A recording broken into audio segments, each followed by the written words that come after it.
Hello, my friend. The world of magic, filled with legends and ancient tales, is opening its gates once again.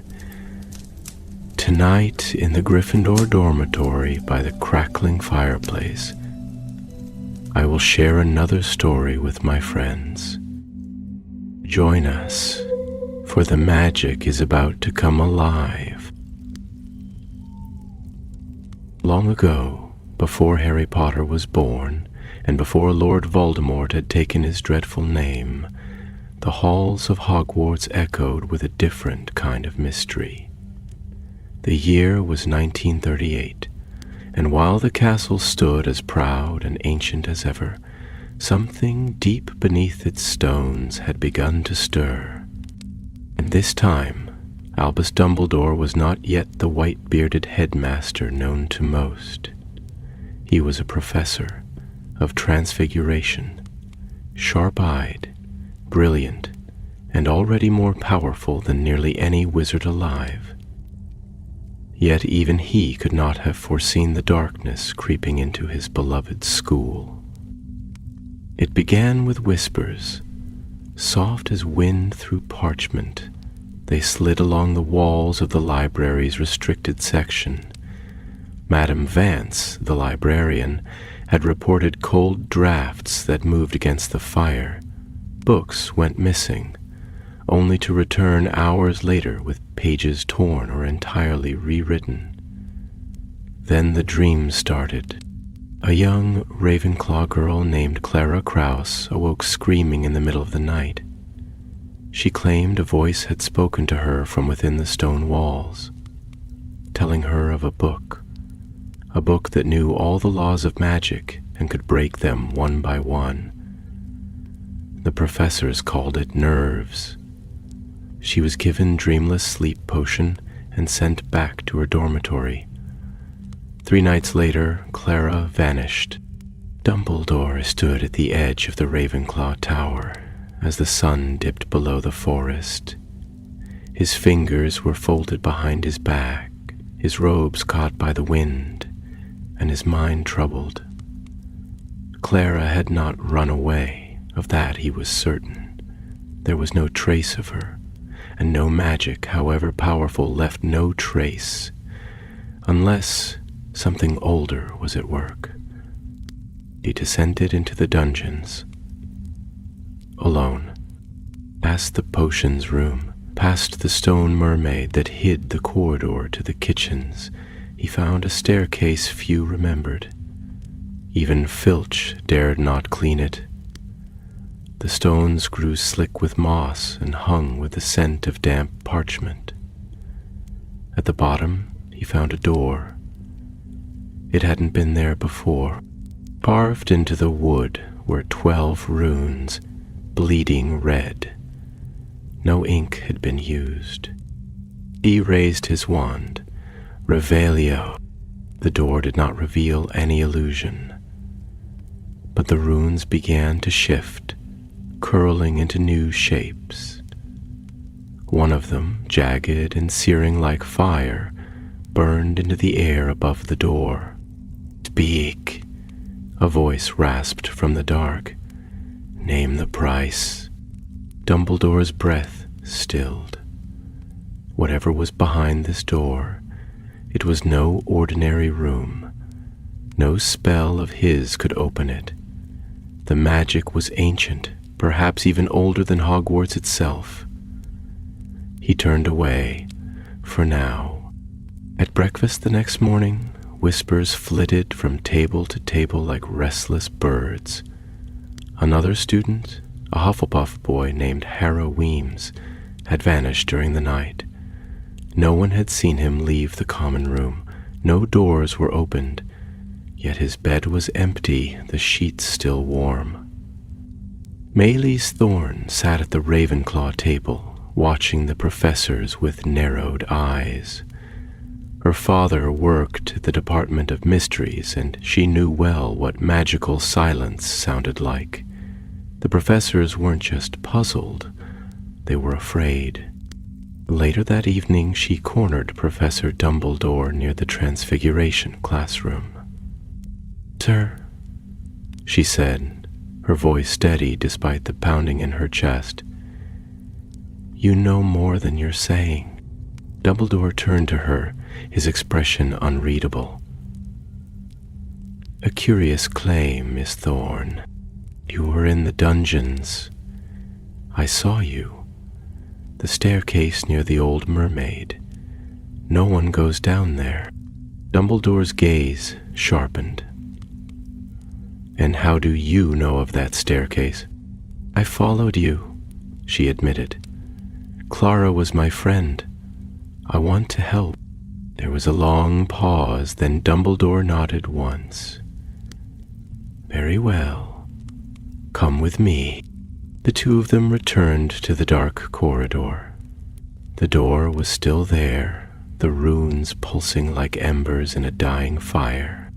"I believe," Dumbledore said, "that this may be the hiding place of a forbidden tome, a book so dangerous that even speaking its name might awaken it."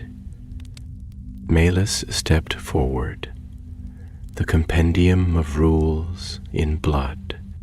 Dumbledore blinked. "How do you know that name?" "I don't know," Malus whispered. "I heard it in my sleep. It called to me, said my blood carried the key." The runes flared, as if in answer. Dumbledore raised a hand. "Step back." But the door had already begun to open.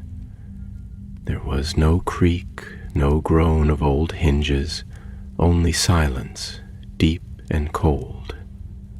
The chamber beyond was lined with mirrors, but none reflected the two standing in the threshold. A single pedestal stood in the center, and upon it sat a book, bound in red leather and locked with silver chains. Dumbledore stepped forward. "That is the Compendium." As he approached, the book twitched. Not a trick of the eye. The book moved. It shivered, then stilled, as though it sensed him. Malus stayed near the entrance, her breath catching. "Is it cursed?" "Undoubtedly," Dumbledore said. But then the chains fell away, one by one, with the sound of snapping bone. They unraveled, dropping to the floor in silence, and the book opened itself. Words bloomed across its first page, in ink as dark as blood. Rule 1. The law is life. Break it, and life is forfeit. Suddenly Mélisse screamed. A thin line of blood had appeared across her palm. Though she'd touched nothing, the book had tasted her. Dumbledore grabbed her wrist and pulled her back. "We need to leave." As they fled the chamber, the door slammed shut behind them. The runes faded. But the damage was done. The Compendium was awake. And now it wanted more. The following morning, a strange quiet hung over Hogwarts. Though the sun shone brightly above the lake, there was an unease in the corridors, a tension just beneath the surface. Students glanced over their shoulders as they walked, their voices hushed, as though afraid the castle might overhear them. Dumbledore sat in his office, which in those days was smaller and simpler than the grand tower he would one day inherit. The walls were lined with books, most of them well worn and annotated in his fine, looping script. On his desk, an ancient silver instrument was spinning slowly, producing a thin thread of white smoke that hovered in the air like a ghost's whisper. Before them last, he had not slept. All night he had pored over texts, searching for any mention of the Compendium. Most of the accounts were fragmented, half lost to time or destroyed by those who feared the book's influence. One passage, translated from Old Welsh, described a codex of crimson law that punished transgressions not through magic, but through life itself. Another, buried deep in a banned German grimoire, claimed the Compendium could rewrite the foundational spells upon which magical society was built. Dumbledore leaned back, fingers steepled beneath his chin. What troubled him most was not that the book had opened. It was that Malus had awoken it. The rules written within were not mere metaphors. They were laws, magically enforced and sealed in blood. The moment Malus had bled, she had become bound to the Compendium, and perhaps in some dark and ancient way it had become bound to her. Malise, meanwhile, was seated cross-legged in the common room of Ravenclaw Tower, gazing out the arched window towards the forbidden forest. Her palm still bore the thin red line, no longer bleeding, but tender and warm. She'd told no one what had happened, not yet. Even among Ravenclaws, with their love of knowledge and mystery, there were things best left unspoken. Her thoughts were interrupted by the arrival of Archibald Flint, a third year with an unfortunate habit of inserting himself into everyone's business. He dropped onto the armchair beside her and leaned in conspiratorially. "Did you hear?" he asked, eyes wide. "They say Harrow Weems was found." Malus turned sharply. "Found where?" "In the divination tower, sleeping on the floor. Said he'd been walking for days, but he hadn't even left the building. Completely mad. Muttering something about rules with teeth." Malus's blood ran cold. She excused herself quickly and rushed to the hospital wing, where she found Harrow lying beneath a pale green blanket, staring blankly at the ceiling. Madame Vance was speaking with Professor Merrythought in hushed tones, but Malus slipped past them and knelt beside the bed. "Harrow," she whispered, "can you hear me?" His lips moved. "Barely. No books, no more rules. They watch." Dumbledore appeared at her side moments later, gently placing a hand on her shoulder.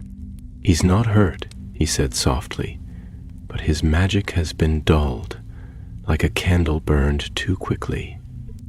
"What happened to him?" Malus asked, though she feared she already knew. "A triggered a law within the Compendium," Dumbledore said. "It punished him severely. I fear the book has reached out into the school. If other students continue to encounter it, we may see more damage." Maïs stood, her fists clenched. "Then we have to stop it." Dumbledore looked at her gravely. "We can't destroy the Compendium. Not yet. If we move too quickly, it may lash out again. What we can do is find the original rules, the source from which the Compendium was created. Perhaps then we'll understand how to unbind it. But how do we find that?" "There is a name," Dumbledore said quietly. "One not spoken in over 100 years. The scholar who wrote the first rules, the laws of binding will. His name was Adric Thorne." Malus blinked. "Thorne? That's my name." Dumbledore gave a slow nod. "Yes, I believe he was your great-grandfather." That evening, under cover of darkness, Malise crept into the Ravenclaw archives with Dumbledore's permission. With her wand lit and hovering beside her, she searched through records and genealogies, tracing the Thorn lineage back through 6 generations. There, tucked inside an old journal of school records, was a single page filled from an older book, a page filled with handwritten script and a wax seal long faded. The seal matched the runes on the door beneath the castle. She read the words aloud in a whisper. "Law is not born, it is made, and what is made in blood may be undone the same." When she returned to Dumbledore's office, she placed the page before him. He examined it closely, then smiled faintly. "This is a fragment of the original manuscript. If we can find the rest, we may learn how to counter the Compendium's curse." "But who would have the rest?" Malus asked. Dumbledore's face grew serious. "There is one person here with both the interest and the cunning to have already sought it." Malus hesitated. "Tom Riddle." "Indeed. A brilliant student? And dangerous. He's clever enough to hide his intentions, but I've long suspected he's been searching for dark magic buried within the school. If he's found the other fragments, he may already be trying to manipulate the Compendium." They agreed to act quickly. Malus would speak to Tom carefully, while Dumbledore scoured the staff archives for any record of the original manuscript's hiding place. Time, they knew, was against them. The Compendium had tasted blood and begun to enforce its rules across the castle, and if Tom Riddle truly had part of the book's power, then Hogwarts was no longer safe. Not for Malus, not for Dumbledore, and not for the many innocent students unknowingly walking the corridors of a castle built atop secrets. Outside the tower, the wind howled across the black lake. Somewhere far below, behind a sealed door of ancient wood and forgotten runes, the Compendium turned another page. The following afternoon brought with it a change in the air. Not a change in weather, but something subtler, more insidious. The enchanted ceiling of the great hall remained bright and cloudless, yet a heaviness had settled over the students like mist clinging to their robes. Laughter had become rare, smiles unsure, and among them all Tom Riddle sat calmly at the Slytherin table, his dark eyes thoughtful and unreadable as he stirred his tea with deliberate slowness. Malus Thorn had never spoken to him before. There had been no need. Though they shared several classes, he always sat apart, surrounded by other Slytherins who hung on his every word, as though merely being near him might grant them some piece of his unnerving confidence. Yet there was something about him that didn't sit right with her. He was too still, too controlled. His politeness was perfect, and yet it felt like the kind that masks a predator's quiet watch. Today, she would finally speak to him, and not as a classmate, but as someone trying to uncover a dangerous truth. She approached during a quiet moment after Defense Against the Dark Arts, as students gathered their things and the classroom emptied. Tom was standing near the window, examining a book he had not opened during the lesson. "Riddle," she said, keeping her voice steady. He turned with the faintest of smiles, polite, curious, but entirely unreadable. "Malus Thorn, I don't believe we've ever properly met." "I don't believe we've had cause to," she replied. "Until now." Something flickered behind his eyes, but it passed quickly. How intriguing. And what cause would that be? She stepped closer, lowering her voice. "The Compendium. I know you've read about it, maybe even found a part of it." His expression didn't change, but his silence answered more loudly than words. At last he spoke with calm precision. "That's a dangerous subject, Miss Thorn. And yet, she said. "It's one that seems to follow you wherever you go." He closed the book slowly. "There are always books people fear. Doesn't make them less important." "I'm not afraid of knowledge," Melis said. "I'm afraid of what happens when people use it without care." Tom's smile widened, though it did not reach his eyes. "That sounds like something Dumbledore would say." "He's right. That depends on your definition of right." He paused, eyes narrowing slightly. "The Compendium is real. It was hidden for good reason, but not because it's evil, because it's powerful, and those in power always fear what they cannot control." Melis felt a chill creep down her spine. "You've read it." "I've studied parts of it," he replied. "Enough to understand what it can do. Magic tied to law, true law, unchangeable and absolute. Fascinating, don't you think?" She shook her head. "It hurts people.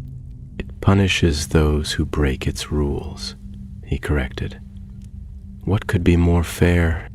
She turned to go, but he added, almost as an afterthought, "If you want to understand it truly, you'll need more than fragments. You'll need the root, the place where the first rules were written." Melis looked back at him. "And you know where that is?" Tom tucked the book under his arm and gave a slow nod. "Follow the ink. That's what the Compendium says. Ink runs like blood. Blood runs like magic. The trail is under our feet, if you know how to look." He walked away without another word, leaving her standing in the now empty classroom. That evening, she met with Dumbledore in the astronomy tower, where he had been reviewing celestial charts for signs of magical disturbances. She told him everything. "It has the tone of someone who believes he's already won," she said, frustrated. "And I think he's found something we haven't. A root text, or maybe another piece of the Compendium." Dumbledore listened carefully, his face unreadable in the starlight. "Tom Riddle's ambition is vast, but so is his hunger for control. He would not stop with one page. If he believes the book can bend magical law to his will, he will do everything he can to possess it. And then what do? We follow the ink." Dumbledore retrieved a small lacquered box from beneath his cloak and opened it to reveal a quill, dark as a raven's feather and glistening faintly with a red sheen. "This is a blood tracer quill," he explained. "Extremely rare, it reveals paths taken by blood magic, but only for a short time. We'll need to return to the chamber beneath the school." So, once again, Melis followed Dumbledore through the forgotten corridors of the dungeons. This time the walls felt colder. The stones pressed inward, as though aware of their destination and unwilling to allow passage. When they reached the door, the runes did not glow, but a whisper, low and distant, moved through the hall like a sigh. Dumbledore pressed the quill to Malice's cut palm. She winced, but said nothing. The tip drew a single bead of blood, then sprang to life, sketching shapes in the air. Symbols, lines, then a map, hovering like smoke above their heads. The map showed a tunnel hidden beneath the lake, one that curved beneath the castle's foundations and ended far beyond the greenhouses, near the edge of the forbidden forest. "I've never seen any record of such a place," Dumbledore said quietly. "But the quill doesn't lie." They prepared for the journey the next day. Malice brought her wand, a satchel with potions and parchment, and a ring once worn by her grandmother. though she wasn't sure why she took it. Dumbledore carried a case of enchanted tools, several protective spells already in place. They followed the map through a passage behind the boathouse, descending into darkness lit only by wand light. The tunnel smelled of damp soil and old enchantments. The stones were not shaped by builders, but by time itself, worn and twisted. At its end stood a low archway covered in ivy, behind which a rusted iron door waited. Carved into its frame were familiar words. Rule 4. To seek what is hidden, one must bleed where none see. Dumbledore looked at Malus, then stepped forward and touched the door. It did not open. He sighed and drew his wand. Defendo. A thin cut opened across his forearm. The blood struck the threshold, and the door opened without a sound. Beyond it lay a library, not of books, but of stone. Walls inscribed with thousands of rules, each etched in dark iron that shimmered in the light. The room hummed with power, cold and immense, and in the center, suspended in air, was a second book, not the Compendium, but its twin. The chamber they had entered bore no resemblance to any part of Hogwarts that Malus had ever seen. The stone walls, black as ink, were covered in runes that shimmered with a dull silvery glow. The air within the room was utterly still, as though it had been sealed from the world for centuries. No sound echoed, no draught stirred the dustless floor, and even the light from Dumbledore's wand seemed subdued like a flame dimmed beneath heavy glass. In the center of the chamber floated a book. It hung motionless in the air, untouched by gravity or time, its cover bound in a dark leather so smooth and flawless it seemed to drink the light. Unlike the Compendium they had seen before, this book was unchained, unlocked, and open to a page where no ink had yet been written. Dumbledore approached it with caution, his wand held steady before him. Malus remained near the doorway, not out of fear, but instinct. Every part of her, every magical sense, told her this place was not meant to be disturbed. It wasn't a tomb, nor a prison, but something older and more complex, a vault of power that had been left alone for a reason. The scriptorium, Dumbledore murmured, eyes fixed on the floating book. This is where the original rules were written, not copied, not translated. Malus stepped forward, her voice low. Created by who? By Adric Thorne? By those before even him, I suspect. Dumbledore replied. This predates the Compendium. These walls hold the foundational laws that governed blood magic long before the Ministry ever existed. Perhaps even before Hogwarts was founded. He raised his wand and cast a revealing charm across the room. Dozens of invisible symbols flared into view, like veins of light running across the stone, all converging toward the central book. The book is unwritten, Malus said, her eyes on the empty page.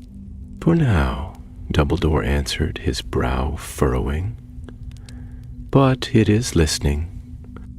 He took a cautious step forward, and the runes along the wall shifted subtly, as though adjusting their alignment in response to his presence. Then a voice, neither male nor female, ancient and slow, emerged from the chamber itself. Speak your love. Dumbledore halted, his expression hardening. I have no law to offer, he said clearly. Only questions. Then you are not a maker, the voice said, You are a watcher. You may look, but know this: knowledge accepted binds the seeker. No question asked here is without price. Dumbledore glanced at Malus. We must be careful. This is no mere library. She nodded, though her eyes had already drifted back to the floating book. As she gazed at the blank page, a warmth stirred in her chest, faint at first, like an ember catching wind but growing. She felt her fingers twitch toward the book without meaning to, and it was only Dumbledore's firm voice that broke the spell. She blinked and stepped back, the warmth fading. We've seen what we needed to, he said. We must find a way to copy the knowledge without engaging the full power of the script. But if this book is listening, Malus said slowly, then someone else could speak to it. Dumbledore's eyes narrowed. And if Tom Riddle finds this place first, he may try to write. That thought filled the chamber with renewed tension. They needed to leave, and quickly. Dumbledore reached into his satchel and withdrew a crystal orb, no larger than a snitch, and muttered a recording charm over it. The orb shimmered and floated gently toward the walls, capturing the layout and magical signatures of the chamber without touching anything directly. But as they turned to go, the book spoke again, though the voice now seemed to address only Melis. Thorn, you carry the blood of the Maker. One rule still waits within you. Speak, and it shall be written. Malus froze. She hadn't said her surname aloud, nor had Dumbledore mentioned it in the chamber. I didn't, she began, but Dumbledore took her arm gently. It defines you. It knows who you are. That should concern us deeply. He led her from the vault, casting a series of sealing charms upon the iron door once it had shut behind them. The tunnel beyond seemed colder than before, as though the chamber's awareness had stretched beyond its walls to follow them. Neither spoke until they reached the surface again, emerging near the shadowed fringe of the forbidden forest. The sky above was darkening, and the castle loomed ahead like a guardian both familiar and distant. Back in Dumbledore's office, he placed the recording orb into a metal stand and began to examine the patterns captured within. Malice sat across from him, her hands resting on the armrests of the high-backed chair, her mind swirling with more questions than answers. It called me a maker, she said at last, and it knew I had a rule within me. What does that mean? Dumbledore looked up from the orb, his expression unreadable. It means the blood of your ancestor runs deeper than we knew. Adric Thorne may not have simply recorded the rules. He may have forged them. If that is true, you are not only connected to the Compendium, you may have the ability to shape its laws. But I don't know any laws, Melis said. I wouldn't know how to make one, even if I tried. You may not need to, Dumbledore replied. The Compendium might already be listening to you. It could be waiting for a moment when your intent is strong enough, your will clear enough for a law to form on its own. Malus fell silent, her eyes drifting to the fire in the hearth. For the first time, she truly understood how dangerous this was, not just the book or the rules or Tom Riddle's schemes, but herself. She was part of the Compendium's design, whether she wished it or not. Dumbledore stood and crossed to the window, gazing out at the stars. There's another reason this concerns me. If Tom Riddle understands what you are, what you could do, he may not simply try to control the book. He may try to control you. Maelys looked at him, her voice firm. "Then we'll have to stop him." Dumbledore nodded slowly. "Yes. But we must do it before he finishes what he's begun. Before he rewrites the rules of magic itself." Unseen by either of them, in the deepest tunnel of the dungeons, another page in the compendium turned. The ink on its parchment flowed like liquid, reshaping itself into new words. A new rule had begun to form. One not spoken aloud, but thought, whispered by a mind that had already found its way into the book.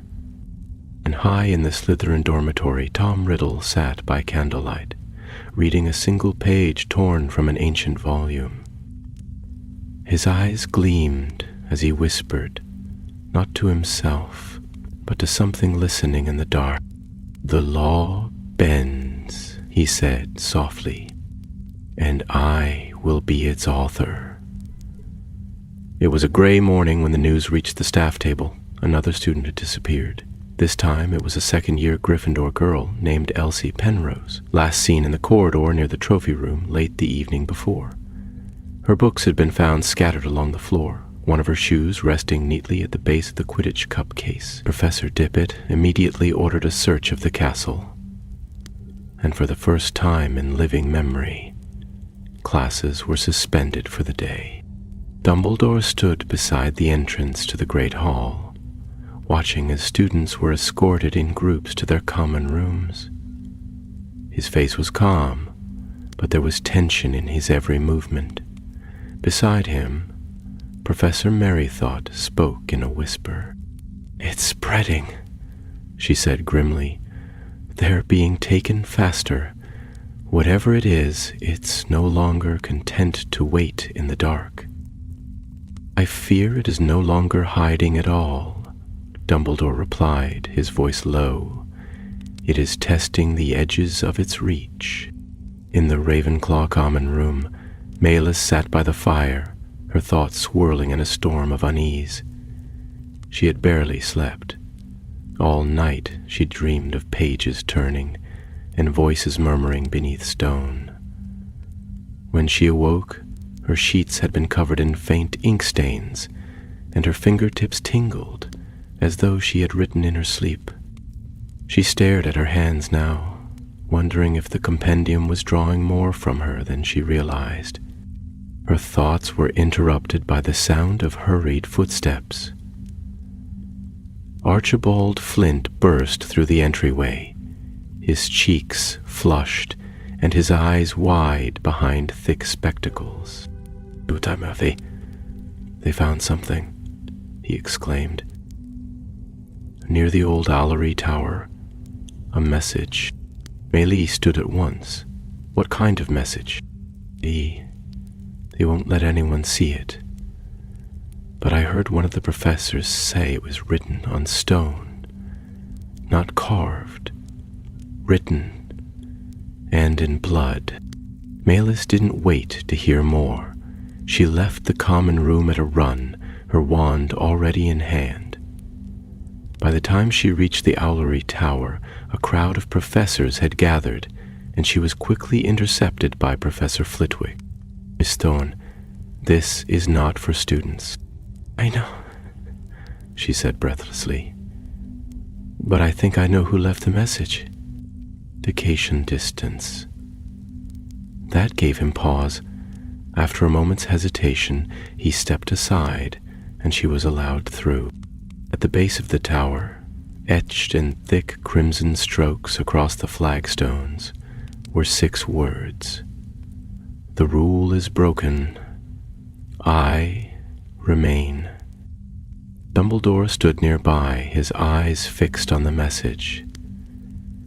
He didn't look surprised, only grim. He turned to her without speaking, as if he'd been expecting her. "It's Riddle," she said quietly. "Yes," Dumbledore replied. "He's no longer content to act in secret." Maelys studied the message again. What rule was broken? "Perhaps none," he said. or perhaps a rule we haven't yet seen. But he wants us to know he survived it, that he can twist them, endure them. It's a challenge. They returned to Dumbledore's office soon after, where he paced slowly in front of the fire, occasionally muttering under his breath. Malus watched him, waiting, until at last he turned to her. "We must find the rest of the Compendium," he said. "I no longer believe the book you and I saw in the chamber is a true copy. It is part of the structure, yes, but the central volume, the one from which all other fragments were drawn, is still hidden." Malus frowned. "But wouldn't the chamber be the safest place for it?" Dumbledore shook his head. "The safest place to contain power is not where it can be studied or revered. It is where no one would ever think to look." A silence stretched between them. "The forest," Malus said slowly. Dumbledore gave a small nod. "Yes, there are vaults in the Forbidden Forest. The founders themselves placed them long ago. The school does not mark them, and few living remember how to find them. But I believe one of those vaults now holds the heart of the Compendium. But how do we find it? I'll prepare the spells necessary," he said. "You'll need protective enchantments. The forest vaults are heavily warded and older than Hogwarts itself. We must go at night, and we must go unseen." As evening fell, the sky darkened with thick clouds. Rain hung heavy in the air, though it had not yet begun to fall. At the edge of the forest, under the cover of twilight, Dumbledore and Malus slipped past the wards surrounding the castle. Their path wound through ancient trees, the ground soft beneath their boots, the sounds of the forest alive with whispering leaves, and the distant calls of night creatures. They followed a narrow trail marked only by faint traces of old enchantments, barriers that shimmered briefly as Dumbledore passed through them, muttering the words of forgotten spells. The path descended into a hollow where the roots of a massive yew tree twisted around a stone circle half buried in moss. At the center, hidden beneath curling vines, was a trapdoor made of black iron. Dumbledore traced his wand along the edge of the trapdoor, and runes flared to life in greenish gold light. He whispered a command, and the door opened with a long, low groan. The vault was nothing like the chamber they had seen before. It was narrow, steep, and damp, more a burrow than a room. But at the very end, nestled in a cradle of root and stone, lay a single book, resting upon a stone plinth. It was larger than any they'd seen before, its cover bound in scales that shimmered like dragon hide, and clasped shut with locks of bone and ivory. As Maylie stepped closer, the air grew heavy, thick with a magic that vibrated through her bones. Her fingers tingled again, and her palm, still marked from that first cut, throbbed faintly. "This is it," she whispered. "The true Compendium." Dumbledore didn't speak.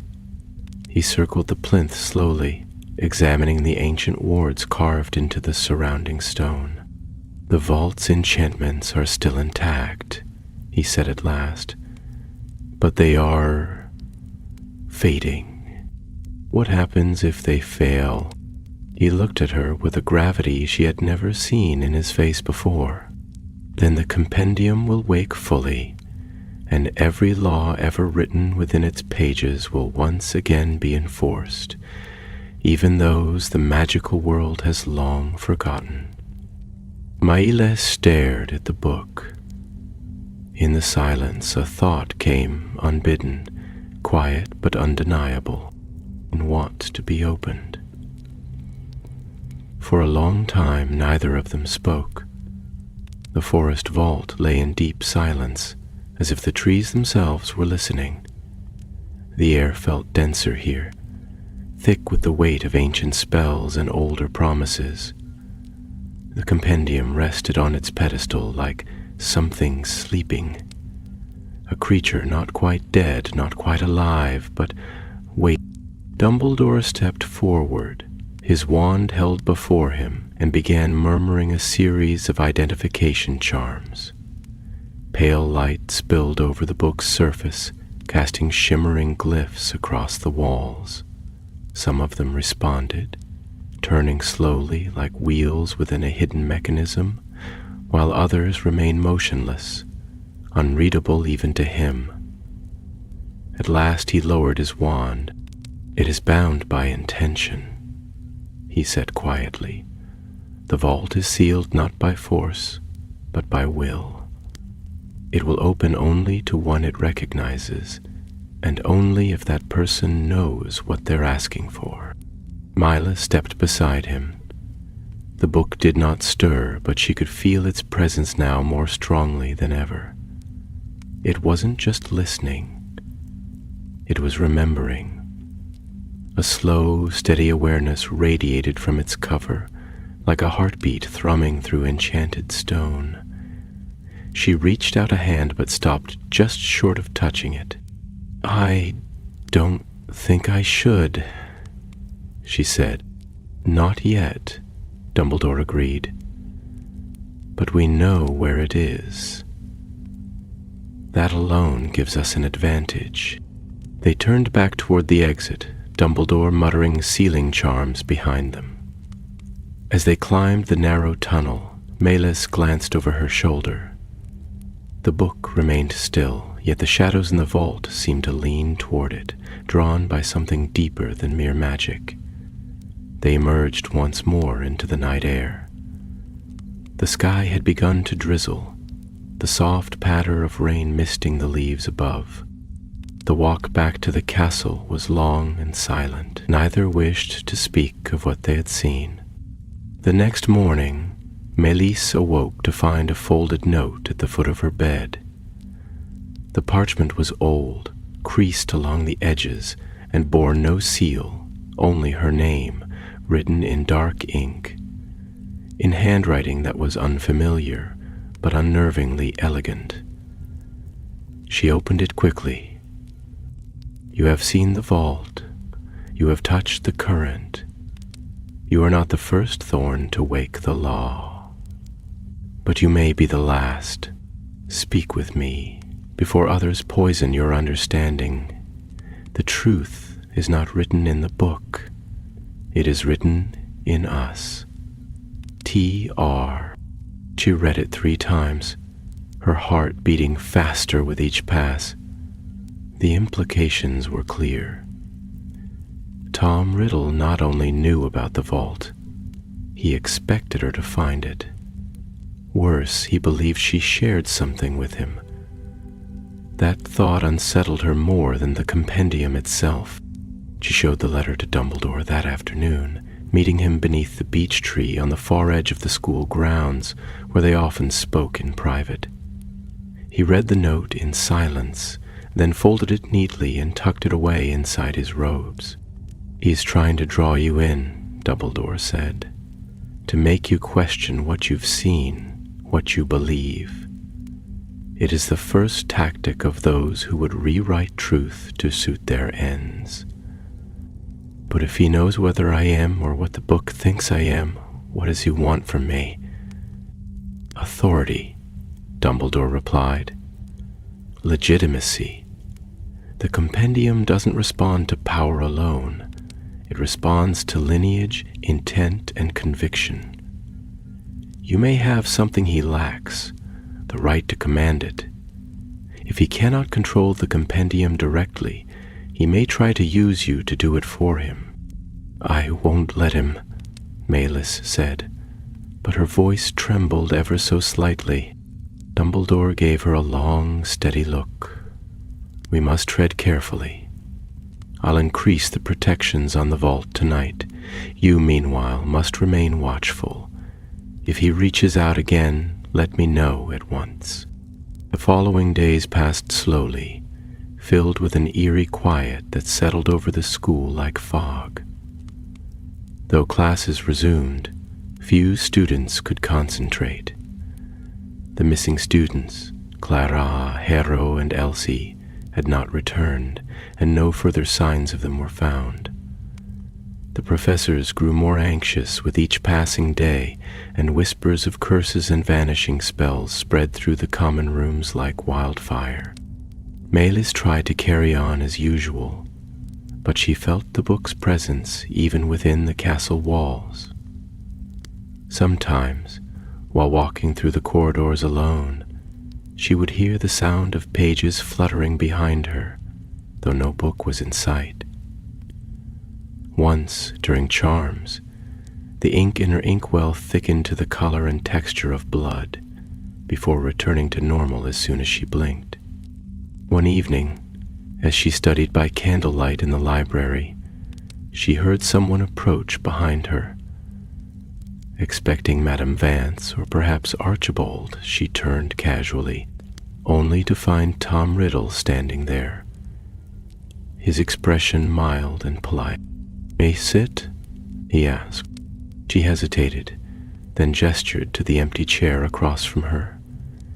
He lowered himself gracefully into it and placed a slim leather-bound book on the table. "I thought you might be curious," he said, "about what you saw." "I saw enough," Melis replied. "You saw part of the truth," he said. "Not all of it. The Compendium is not a curse. It is a promise. The magical world is built on laws, yes, but they're fragile, arbitrary, shaped by fear, by politics, by compromise. But the Compendium is pure. It holds a version of magic untouched by ministry tampering or school limitation. "Because it kills anyone who breaks its rules?" she said flatly. "Because it enforces magic," Tom replied. "Not in the name of a government, but in the name of magic itself." "That's what your ancestor understood. Adric Thorne saw that magic must be honored, or it must take payment." Melis shook her head. "And you want to use that to make new laws?" "I want to restore them," he said, his voice soft but intense. "And with your help, I could. Together, we could reforge the Compendium into something that brings true order to our world. No more corruption, no more half-trained wizards stumbling into things they don't understand. Real power, bound to real consequence." She stared at him. He believed it. Every word. "I think you've already made your choice," she said quietly. "But I haven't made mine." He smiled.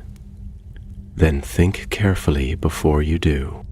He stood and turned to go, his cloak sweeping behind him. But just before he left the circle of candlelight, he paused. "I've already written one rule," he said. "It worked. The book listens to me now." Vanished into the darkness, leaving her heart pounding and the candle flickering wildly as though the flame too had been shaken by his words. In the days that followed, Melis felt as though she walked with a shadow pressed tightly against her heels. It wasn't fear precisely, not the shrill kind that made one leap at every unexpected sound, but something colder, heavier. A quiet dread that seeped into her thoughts, even in the safety of sunlight. Tom Riddle's words had taken root in her mind, though she fought them with every ounce of her strength. The Compendium had listened to him. That was what frightened her most. If he had already written a rule into its pages, then the book's judgment was no longer impartial. It had accepted him as an author, perhaps even an heir, and yet it had also called her a maker. The blood of Adric Thorne ran through her veins. That connection gave her access, but it also made her a target. She told Dumbledore everything. They met again in the forest, this time near the old willow grove beyond the herbology greenhouses. Dumbledore listened with that same grave calmness he always carried in times of danger, though Malice could see the way his brow furrowed when she described her conversation with Riddle. "I believe he speaks the truth," she said. "He's written into it. The book accepted his words." Dumbledore nodded slowly. He must have discovered a fragment with an unsealed page. There are only a few such pieces left in existence, and I've long suspected some are hidden within the castle itself. Do you think he'll try to reach the vault again? He won't need to, Dumbledore replied. Not yet. If he's written even one rule successfully, he'll be testing it, watching how far the Compendium's influence can spread. That is more dangerous than trying to take the book by force. He is tampering with the laws of magic while everyone else sleeps. A silence fell between them, broken only by the sound of wind stirring the leaves above. Malice looked out across the trees, her thoughts troubled. "Professor?" she asked slowly, "what happens if two people write conflicting rules?" Dumbledore's gaze sharpened. "Then the book will choose which to obey, or it may attempt to enforce both. That would be chaos. Magical contradictions on that level could unravel enchantments across the entire school, possibly worse. Then what if someone wrote a rule against the Compendium itself?"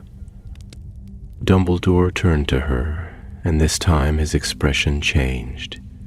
Not surprise exactly, but something like cautious interest. "That would be unprecedented. Dangerous, certainly, but perhaps possible. You'd need more than just intent. You'd need a profound understanding of the laws already written. You'd be challenging the very structure of the Compendium's enchantment. Could I do it?" "You might," he said slowly, "but I would not let you try it alone. Not until we understand more." That evening, the castle seemed unusually quiet. Even the paintings in the corridors whispered less, their eyes darting nervously from frame to frame. The suit of armor on the fourth-floor landing refused to move at all, claiming it had heard something breathing behind the walls. Students hurried to their dormitories after supper, and the common rooms were filled with the low murmur of unease. In the Ravenclaw common room, Malice sat in her usual chair beneath the statue of Rowena Ravenclaw, her parchment spread before her, though she wasn't reading. She couldn't stop thinking about the way Riddle had spoken of the book, not as a relic or even as a weapon, but as a right. He truly believed he was restoring order to a broken world, and that made him far more dangerous than if he had simply craved power. Suddenly the fire sputtered and went out. A low gust of wind swept through the room, though the windows were shut tight. A few students yelped and scrambled for their wands, and Malice leapt to her feet. At once the fireplace roared back to life, but in the brief darkness, something had changed. On the table before her, where her parchment had been, now lay a single sheet of parchment she had not brought with her. It was smooth, old, and edged with an ornate border of silver ink. No name, no seal. Just one line in a familiar, steady hand. Letting the sim of time pass through the earth, a new rule is coming. The book already knows it. So do you. Her fingers trembled as she picked it up. She scanned the common room, but no one had seen who had left it. The students were too shaken to notice anything beyond the strange flickering of the fire. She folded the parchment carefully, slipped it into her robes, and made for the corridor. Dumbledore was waiting in his office. When she arrived, out of breath and pale, she handed him the note without a word. He read it once, then again, and placed it down slowly. "He's forcing the Compendium to choose," he said. "He's written a rule that demands a response, and it's chosen you to answer." Malus gripped the back of the chair. "But I don't know how. I don't even know what the rule is." "You will," Dumbledore said quietly. "The book knows your blood. It will show you." That night, Malus dreamed, not the ordinary dreams of shifting faces and echoing voices, but something sharper, clearer. She stood once again in the vault, only this time the walls burned with golden runes, and the Compendium was open. Pages turned by themselves, one after the other, faster and faster, until a single page settled before her. Written in ink the color of midnight was a rule she had never seen before. Rule 17. When two laws bind the same soul, only the blood can choose. She reached out to touch the words, and her fingers were stained instantly with ink. It crept up her arm, winding like a snake until it reached her chest, and when it touched her heart, she woke. Sweat beaded across her brow, her breath shallow. She sat upright in bed and flung back the covers. The mark on her palm, the one left by the Compendium, was no longer faint. It had darkened as though newly drawn, and beside it, on her wrist, a second mark had appeared, forming slowly like ink rising beneath her skin. She was being bound to the new law. Across the castle, in the shadows of the Slytherin dormitory, Tom Riddle sat in silence, a faint smile on his lips. Before him, a single line glowed on the torn page of the Compendium he had stolen. Rule 18. The thorn shall write or bleed. And he whispered the words again, softly, with the certainty of one who believes fate has already been written. The following morning brought with it a raw, blustery wind that howled through the towers of Hogwarts and battered the windows with restless gusts. Malus sat at the Ravenclaw table, barely touching her breakfast. The new mark on her wrist had not faded with sleep. It pulsed faintly now, as if the ink had sunk beneath her skin, and her entire arm ached with a low, humming pain. She glanced around the great hall, but no one else seemed to notice anything unusual. No blood-written messages on the walls, no students missing, no sudden flickers in the enchanted ceiling. Still, she couldn't shake the feeling that something had shifted beneath the surface.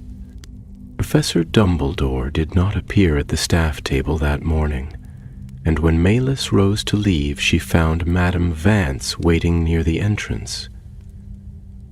The librarian gave her a short nod and gestured for her to follow without a word. They walked in silence through a side corridor lined with suits of enchanted armor that turned their heads as they passed, and at the far end, behind a narrow tapestry of Merlin's duel with the Worm of Cernunnos, a hidden door opened at Madame Vance's touch. Beyond it lay a steep stair spiraling down into a chamber lined with tall wooden shelves. "This part of the archives is rarely opened," Madame Vance said, her voice quiet but sharp. "Dumbledore has requested you be given access. You'll find what you need here if you know how to look." Before Mélisse could ask anything further, Madame Vance turned and left, closing the door behind her. The room was lit by a dozen floating globes of bluish light, casting long shadows over stacks of books bound in faded leather and scrolls tied in crumbling ribbon. At the center stood a long desk with an open ledger and a reading lamp, and behind it a wall carved entirely of stone, its surface engraved with names, dates, and emblems. Melis moved slowly through the shelves, trailing her fingers along the spines of forgotten volumes. Some of them hummed faintly as she passed, while others recoiled from her touch, their magic twitching like a sleeping creature roused too soon. At last, near the back, she found what she had not dared to hope for, a thin, battered book titled The Writ of Adric Thorn, Origins of Binding Law. Its cover was cracked, its title almost invisible beneath centuries of wear, but as she pulled it free, she felt a jolt run through her wrist. The same mark that had burned since her dream now flared with warmth, as though the book had recognized her. She brought it to the desk and opened it carefully. The pages inside were filled with Adric's handwriting, sharp, narrow, and precise. It was not a spell book nor a diary, but something in between, a record of the laws he had attempted to create, laws that had been tested, revised, or abandoned. Some were brief, let lies be broken by truth. Others more complex. If one bears the mark of contradiction, let their magic splinter until only truth remains. But at the end, after pages of crossed-out phrases and magical diagrams, one line had been preserved, circled, and underlined in dark red ink. The final rule cannot be written. It must be remembered. Melis read the line over and over, trying to understand what it meant. Why couldn't it be written? How could a rule be enforced if it wasn't inscribed into the Compendium? She turned the page and found something even more troubling, an entry dated mere weeks before Adric's disappearance. It was brief, no more than a few lines, but it chilled her more than anything she had read. She will carry the last law. I cannot give it to her, not directly, but it will pass through the blood as all things do. When the book awakens again, it will seek her, and it will ask to be finished. She closed the book with trembling fingers. Adric hadn't just created the Compendium. He had bound it to his descendants, knowing one day it would call to one of them to complete what he had begun. She had always thought herself clever, curious, perhaps a little proud of her family's legacy. But now that legacy had turned into a burden she had never asked for, one she could not put down. She left the archive before noon and made her way straight to Dumbledore's office, pausing only once when the corridor near the tapestry of Gawain blinked out of existence for half a second, flickering like a candle snuffed by unseen breath. Even the stone walls of Hogwarts seemed unsettled now, shifting subtly under the Compendium's influence. When she arrived, Dumbledore was waiting by the hearth, deep in conversation with the headmaster, Professor Dippet, who looked both pale and bewildered.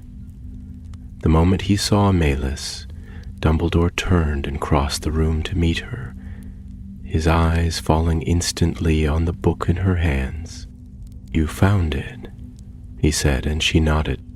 "Adrith wrote that the final rule isn't written, it's remembered. He said it would pass through the blood, that the Compendium would seek someone to finish it." Dumbledore nodded slowly. "And it has chosen you." She looked up at him, her voice a whisper. "I don't know what the rule is." "You will," he said. but you must be ready to choose what that rule becomes. The book will not give you the answer. It will demand one from you." Before she could respond, the door behind them burst open, and a fifth-year prefect, breathless and pale, stumbled into the room. "Professor Dumbledore, sir. It's Archibald Flint. He's gone." Mélisse felt the air leave her lungs. Dumbledore turned sharply. "Where?" "The library," the boy stammered. "He was reading in the back alcove, then screamed. By the time we got there, only his wand was left, burned at the tip. It looked like it had exploded inward." Dumbledore grabbed his cloak without a word, and Mélisse followed him out into the corridor, her heart thudding wildly. As they hurried toward the library, the torches along the stone walls flickered wildly, casting elongated shadows that moved out of time with their owners. When they reached the back alcove, Madame Vance was already there, standing over a smoldering patch of scorched stone. Archibald's wand lay cracked in two at its center, and across the wall behind it, burned into the very stone, were 5 words. The rule was not honored. Dumbledore knelt and examined the wall closely. "This wasn't just punishment," he said, his voice tight. "This was enforcement. Whatever Riddle has written is being tested, and the book is watching the results." Mélisse turned away, nausea rising in her throat. She had known Archibald. He'd been nosy, yes, and often a nuisance, but he hadn't deserved this. He had broken a rule he hadn't even known existed, and the Compendium had judged him without mercy. "That has to stop," she said through clenched teeth. "We can't let him write another law." Dumbledore rose slowly, his eyes locked on hers. "Then it's time you write your own." The sun had long since sunk beyond the horizon when Mélisse and Dumbledore returned to the forest vault. The sky above was bruised with thick churning clouds, and the trees seemed to lean more closely over the path than before, their branches rustling not with wind, but with anticipation. Mélisse kept one hand at her wand, and the other resting over her wrist, where the second mark still pulsed gently beneath the skin. She could feel the book waiting. Not physically. It hadn't moved from the stone cradle where they had last seen it, but she could sense it, aware of her presence, expectant, like a creature that recognized its master's footsteps. They passed through the wards in silence, the old protective spells parting before Dumbledore's touch, and soon they stood once more before the iron door of the vault. He paused there and looked at her closely, as though weighing not her readiness, but her conviction. "This is not a decision I can make for you," he said quietly. "What you choose to write, should you write at all, will become law. It will affect not just the Compendium, but the magic that threads through this castle, perhaps even through the wider world. The book will obey, but it will not interpret. It will hold you to every word." Mélisse nodded. She was afraid. How could she not be? But the fear no longer felt paralyzing. It had turned into something sharper, something clearer. She was no longer reacting to what Riddle had done. She was acting for herself.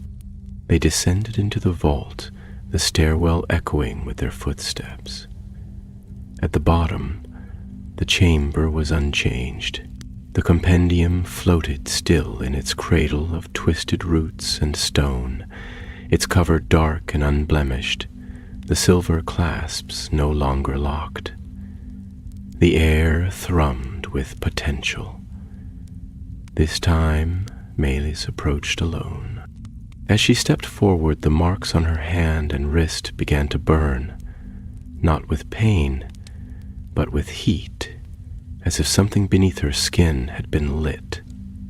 The book opened soundlessly, revealing a page of bone-white parchment.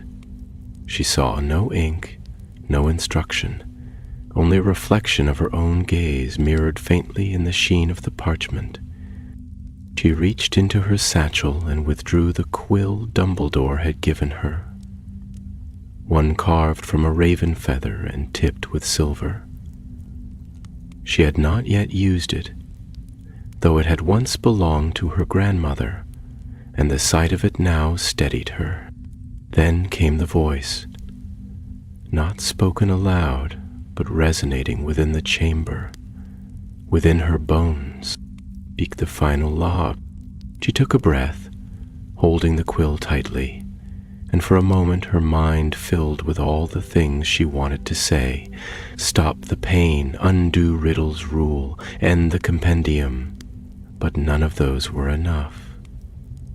They were answers to a threat, not a true law of her own. She closed her eyes and reached deeper, not just into thought, but into memory. She remembered Clara's laughter in the common room, Harrow's anxious but kind smile, Archibald's endless questions and fumbling enthusiasm. She remembered the lessons her father had taught her about intent and consequence, about how magic was not just force, but will shaped into purpose. And she remembered the words written in her ancestors' journal. The final rule must be remembered.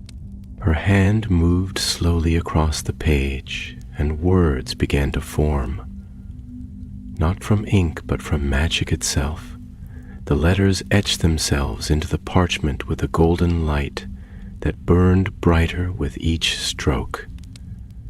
She did not speak them aloud. She did not need to. Rule 19. No law may bind the unwilling soul.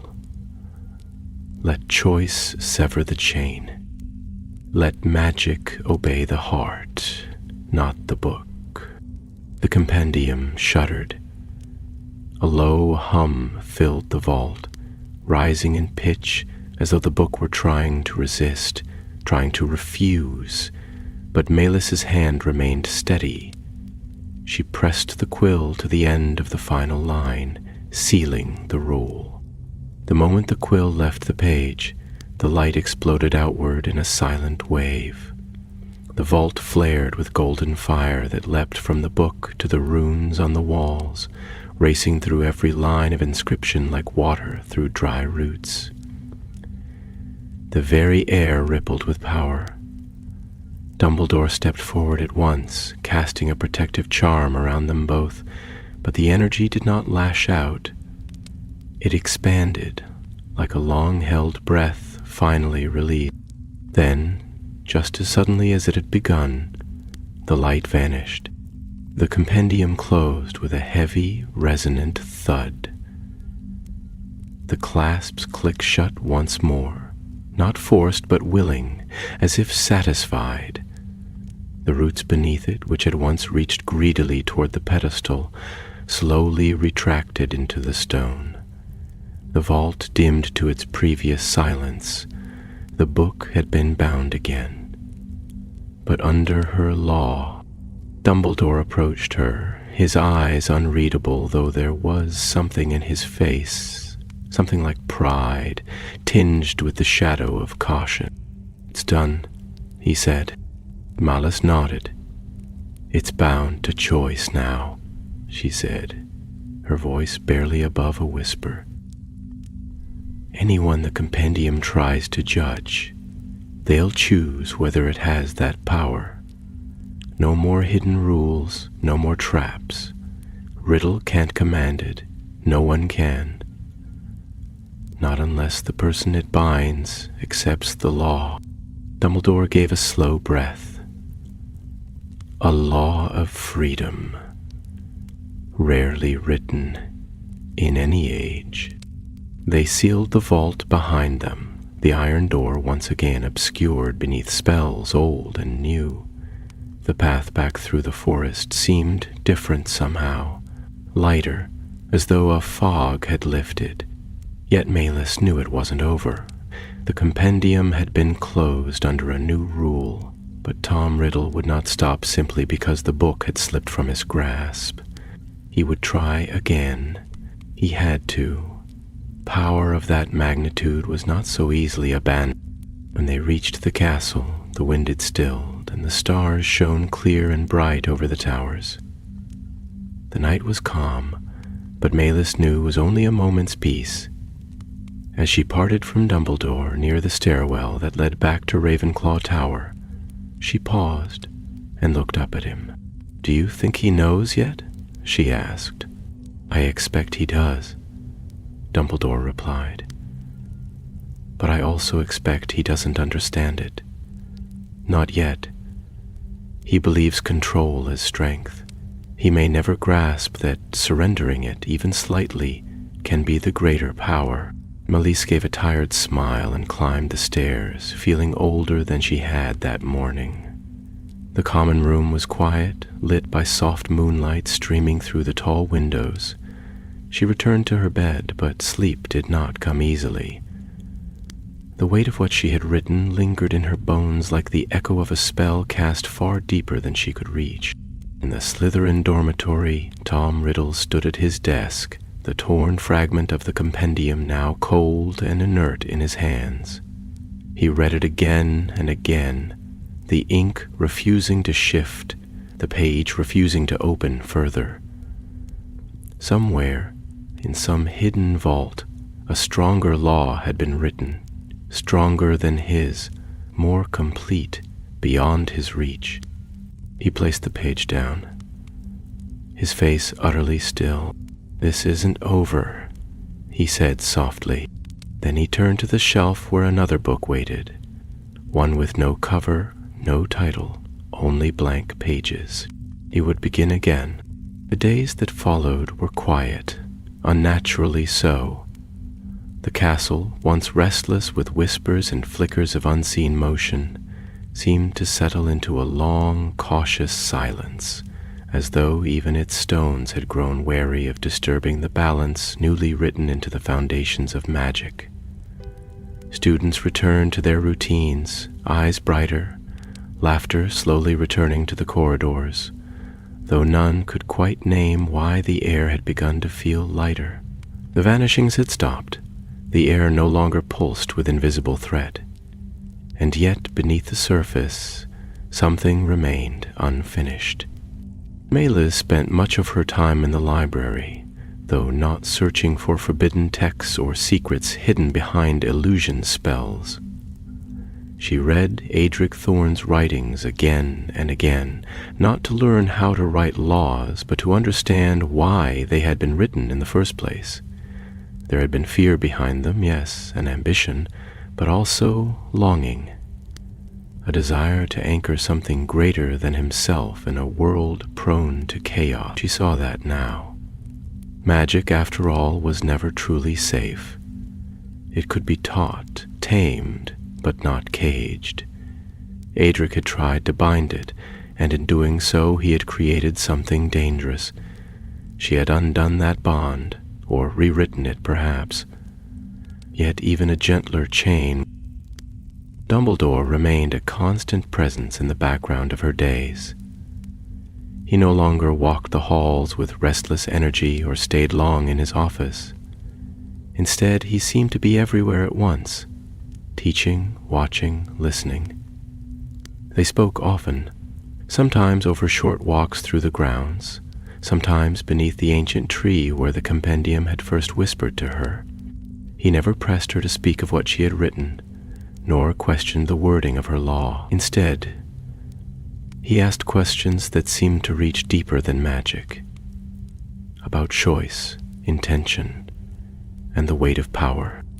"You wrote the law of freedom," he said once, when they sat beneath a rain-speckled sky near the greenhouses. "That's no small thing, but freedom invites burden. It demands judgment, reflection, and mercy, things far harder to wield than punishment or control." "I didn't choose it to be kind," Malus replied. I chose it because no one deserved what the Compendium had become. It wasn't right. It wasn't magic anymore. It was fear pretending to be order. Dumbledore nodded slowly, his eyes fixed on the slow movement of clouds overhead. And yet, fear will always find its way back into law. That's why it must be met with something stronger. She knew what he meant. Riddle had not been seen near her since the night she had written the final law, but his absence was not comforting, it was calculated. He had retreated, not fled. And when he returned, when he found something new to wield, he would do so with even greater care. One evening, Maylis found a note on her desk in the common room, tucked into the pages of her arithmancy text. It bore no seal, but the handwriting was unmistakable. You think you've closed the book, but you've only paused it. The Compendium was not the end, it was the beginning. There are other laws, other scripts, other truths that do not need your permission. You chose to give freedom. I will teach them to choose me. There was no signature, but there didn't need to be. She crumpled the note and threw it into the fire. It burned with an unusual brightness, flaring white before it turned to ash. Later that night, Dumbledore summoned her to his office. She found him not behind his desk, but standing at the window, hands clasped behind his back, gazing out across the darkened grounds. The sky outside had cleared, and the moon lit the lawn in silver. "There's been movement," he said without turning. "Near the lower levels, a few enchantments placed around the Room of Requirement have begun to fail. I believe Tom has found his way inside." Maylis frowned. "The Room of Requirement? It appears differently to those who seek it," Dumbledore said. "A place of hidden desires. If he's there, then he's searching for something new, something to replace the Compendium." United one. "I can't stop him from searching," he replied, "but we can stop him from finding." They returned to the room together that evening, pacing past the blank stretch of wall on the 7th floor 3 times while Maylis concentrated on the thought. A place where laws cannot be rewritten. A place where truth cannot be twisted. The wall shimmered, then cracked like glass, and a doorway emerged. They stepped inside to find a chamber unlike anything she had expected. It was vast, circular, and silent. The walls were covered in smooth obsidian that reflected no light. At the center stood a tall mirror framed in iron, its surface rippling faintly, though it showed no reflection. This was not a room of comfort or rest. It was a room of resistance. "The Mirror of Aethan," Dumbledore said softly. "It reveals not what you want, but what must not be. Tom cannot command it. He cannot understand it. It's the opposite of the room's intent. It will protect what you've written. For now." Maylis stepped forward and peered into the mirror. For a moment the surface remained empty. Then slowly a figure began to form. Not hers, but another Maylis, standing in a scorched forest, surrounded by wizards bowing not in loyalty, but in fear. Her eyes glowed with the same light the Compendium had once carried. Her wand crackled with silent lightning, and in her other hand she held a book, not the Compendium, but something new, something unwritten. She stepped back quickly, her breath sharp. Dumbledore said nothing, only watched her with quiet understanding. "That," she whispered, "is what happens if I try to control it again. That Dumbledore said, is the future you must choose not to write. They left the mirror behind and sealed the chamber with protective enchantments, ones that Malus wove herself. The spells bound the mirror not with dominance, but with purpose, ensuring only those who had seen the truth of power could enter. It was not a final defense, but a beginning. In the weeks that followed, Malus returned to her studies, and Hogwarts began to feel like itself again. No students vanished. The Compendium remained silent. The staff spoke more openly in the Great Hall. Even the portraits on the upper floors grew livelier, gossiping once more about Quidditch teams and overdue homework.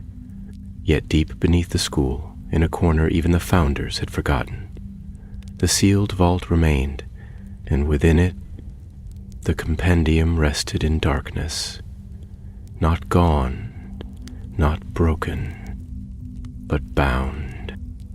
Lottie. It no longer whispered, but it remembered. Spring arrived at Hogwarts in slow, cautious steps, as though the season itself had been warned to tread gently. Snowmelt trickled in rivulets down the sides of the mountains, and the lake shimmered beneath the pale sun, still cold, but no longer frozen. The grounds began to stir with color again. Daffodils and crocuses blooming at the edges of the paths, the forbidden forest rustling with new growth. And though the scent of fear had faded, the memory of it lingered like dust in the corners of long-locked rooms. Elise Thorne found herself changed, not dramatically, not in a way anyone else could point to, but in small, unmistakable ways. She spoke less, listened more, and had begun to carry her wand differently, not with anxiety or habit, but with certainty. Her classes resumed as normal, and her marks remained high, though she now saw little point in the things that had once consumed her. Perfect scores, sharp debates, subtle rivalries. The world had shifted beneath her feet, and she had shifted with it. She visited the vault only once more, at Dumbledore's side, not to open it but to seal the final enchantments that would obscure its presence from all but the strongest of seekers. They did not speak during the journey down. Magic pulsed gently along the old path, but the Compendium made no sound, no sign of protest. Its cover remained closed, its pages still. When they departed, Dumbledore placed a single stone upon the threshold, a flat piece of slate carved with 3 intertwined runes: memory, freedom, and silence. Will it ever open again? Malus asked quietly, her voice barely louder than the whispering trees overhead. Perhaps, Dumbledore replied. When the world forgets the cause of law without mercy, when someone, somewhere, decides they are wise enough to write the world in their own hand, and then someone else will have to answer, he said, as you did. They left the forest behind, and Malus did not look back. But Tom Riddle had not forgotten. In the silence of his own mind, he had begun the work anew. He no longer sought to control the Compendium. He had accepted its defeat not as a loss, but as a lesson. He now understood that some magic resisted force, so he turned his attention elsewhere, not to the books of law, but to the books of creation, where spells were born and not merely recorded. In the shadowed corners of the library, in rooms long since locked and sealed with arcane protections, he studied the architecture of magic itself. He began constructing his own text, a new manuscript bound not by rules but by exceptions, a ledger of magic ungoverned, raw and volatile. He worked in silence, beneath a charm that masked the sound of quills and breath alike.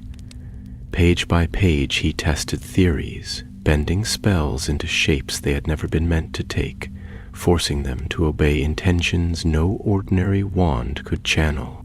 His ambition was not dulled by his failure with the Compendium. It was sharpened. Meanwhile, life at Hogwarts continued.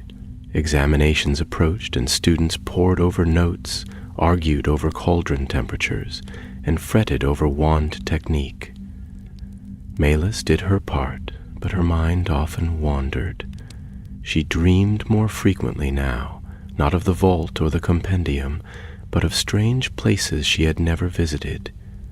Hollow chambers beneath mountains, towers wrapped in flame, a mirror cracking from the inside. She would wake, with her hand pressed against the mark on her wrist, which had faded to a pale scar but had never truly disappeared.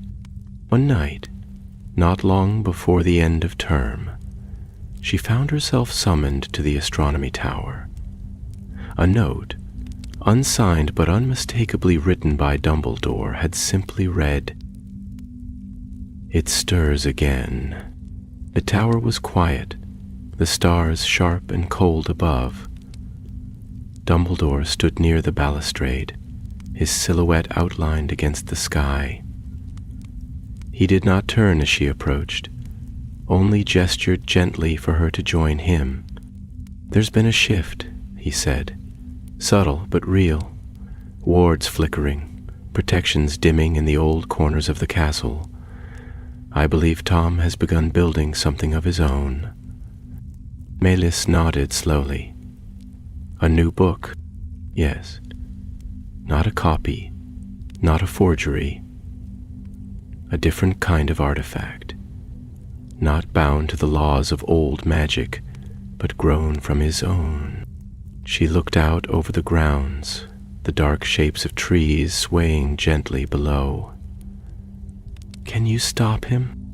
"I can delay him," Dumbledore said. "Perhaps even mislead him. But I cannot change his nature. That is the only thing he refuses to surrender." "And me?" she asked. "What is my nature now?" He looked at her then, and though his eyes were tired, there was something warm and steady behind them. "You are a weaver of choice," he said. "You saw power and chose not to wield it for yourself. That is rarer than talent, rarer than knowledge. It is the seed of wisdom. But if he builds something new, won't I have to stop him again? Perhaps, or perhaps someone else will. What you did with the Compendium, it may not stop all who hunger for dominion, but it has reshaped the path they must walk. Every future book, every future law will now contend with yours. That is no small thing." The wind rose suddenly, carrying the faintest scent of smoke. Malis turned and caught, just for a moment, the glimmer of something moving far off in the distance. Too far to see clearly, but enough to send a prickle down her spine. In the heart of the castle, deep below the dungeons, Tom Riddle closed the final clasp on the book he had been crafting. It was not yet finished. It did not yet live. But the pages were ready, and he had already begun writing the first name into its cover. Not a rule, not a spell, but a title. Volmen Umbrae, the Book of Shadows. And above it, carved with a precision that rivaled even Adric Thorne's, was a single line. "Here begins the law that answers none." The end of term arrived with the soft thunder of carriages being brought to the front gates, trunks thudding down staircases, and the distant screeches of owls making their final rounds. The corridors bustled with movement, voices echoing off the stone walls, and the scent of waxed wood, ink, and spring rain hung in the air. Hogwarts, ancient and vigilant, seemed to breathe easier now, as if some great pressure had lifted from its bones. Yet Beneath the cheer and excitement of summer's approach, a quieter current stirred, a sense that not all threads had been tied. Malus Thorne stood at the edge of the black lake, her trunk already packed, her robes fluttering lightly in the breeze. The water lapped gently at the shore, dark and glassy, reflecting the gray blue sky. She was not alone. Dumbledore stood beside her, his robes unusually simple, his expression unreadable as he traced circles with his wand in the air, weaving faint patterns that dissolved with the wind. For a long while they said nothing. Then he spoke. "The Compendium sleeps," he said quietly, "but it does not forget. That law of yours, freedom through choice, it is working. Students are safe. The castle has steadied. Even the forest has grown quieter. You did what few could have done, Melis." She gave a small nod, not in pride, but in understanding. "And Tom is not made another move," Dumbledore replied. "But I believe he's found new methods, new ambitions. He has begun to see magic not as something to be shaped through rules, but as something to be remade altogether. He is no longer writing law, he is writing purpose, his own." "That's worse," Melis said softly. "Yes," Dumbledore agreed, "but it is also more fragile. The greater the lie, the easier it is to unravel if one knows where to pull the thread." She glanced across the lake, where the Hogwarts Express waited on the tracks far beyond the trees, a thin plume of steam rising against the brightening sky. It was almost time to go. Still, her feet did not move. "I keep wondering," she said, "why it chose me. The Compendium. I'm not the best in my year. I'm not the strongest witch. I didn't earn this through merit or destiny. It just found me." Dumbledore turned to her then, his gaze sharp yet kind. "Magic is not merit, Melis. It does not always reward strength or cleverness. It seeks balance. It finds those who stand between what is and what must not be. You were chosen not because you could wield the Compendium, but because you could resist it." She looked away, brushing her fingers along the smooth stones at the shore. "Do you think it will ever wake again? The real Compendium?" Dumbledore's silence lingered before he answered. "Yes. One day. Magic this old does not fade. It waits. And when it stirs again, someone will need to remind it what law truly means." She nodded, then reached into her cloak and drew out the old journal, the Writ of Adric Thorne. It was lighter now, less urgent in her hands, its pages quiet. She had read it through a dozen times, and each time it felt a little more like a mirror and a little less like a riddle. "Keep it," she said, offering it to Dumbledore. "If the time comes again, someone else might need it." He accepted the book with care, pressing it to his chest before slipping it beneath his cloak. "It will be guarded well." As they walked together up the path, the castle rising behind them in full morning light, Melis glanced back only once. The towers were tall and watchful, the grounds glistening with dew, and for a fleeting moment she imagined she could hear the faint rustle of pages turning in the windless air. But there were no whispers, no warnings, only the quiet hum of the castle breathing and the long shadow of knowledge waiting patiently beneath stone and time. At the train platform she parted from Dumbledore with a quiet farewell and boarded the Hogwarts Express. She sat alone for the first stretch of the journey, the countryside blurring past the window, her thoughts drifting between memory and what lay ahead. When the trolley came, she took a cauldron cake and nothing more. Somewhere in the distance, beyond the reach of train tracks and school walls, a boy with dark eyes and a mind like a labyrinth placed the first page of a new book upon a stone altar. His name was Tom Riddle, but it would not be for much longer. He had learned what the Compendium could not give him. Now he would forge something new, something no law could contain. He dipped his quill in ink that was not ink and began to write. And far beneath the roots of Hogwarts, in a vault wrapped in sleeping magic, the Compendium remained still. Its last page bore only a single glowing line, written not in command, but in offering, that law serve the living, not rule them. And for now, it was enough.